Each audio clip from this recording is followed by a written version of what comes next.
ডার্বির জয়ী দল হোঁচট খায় পরের ম্যাচে। চিরপ্রচলিত এই প্রবাদটিকে সত্যি প্রমাণিত করল ইস্টবেঙ্গল।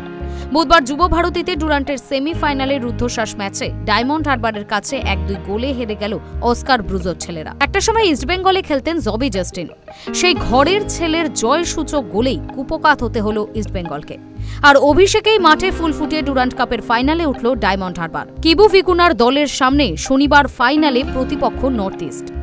এদিন অনবদ্য প্রথমার্ধ দেখল দুই দলের সমর্থকরাই। প্রথমার্ধের খেলা শেষ হয় গোলশূন্য অবস্থায়। 64 মিনিটে বক্সের বাইরে থেকে দুরান্ত শট নেন জিকসন সিং, আটকে দেন ডায়মন্ড গোলকিপার। ফিরতি বলে আবারও শট নিয়েছিলেন তিনি, আবার সেভ করেন মিরশাদ। 65 মিনিটে মিকেলের অনিন্দ সুন্দর ব্যাক ভলিতে এগিয়ে যায় ডায়মন্ড হারবার। কিন্তু এই আনন্দ বেশিক্ষণ স্থায়ী হয়নি ডায়মন্ডের। কয়েক সেকেন্ডের মধ্যেই গোল শোধ ইস্টবেঙ্গলের। মাঝমাঠ থেকে নেওয়া শটে বিশ্বমানের গোল করে লাল হলুদকে সমতায় ফেরান আনোয়ার আলী। 83 মিনিটে কর্নার থেকে বল পেয়ে বল লাল হলুদের জালে জড়িয়ে দেন জবি জাস্টিন। গোলের পর উচ্ছ্বাস প্রকাশ করতে দেখা যায়নি প্রাক্তন এই ইস্টবেঙ্গল ফুটবলারকে।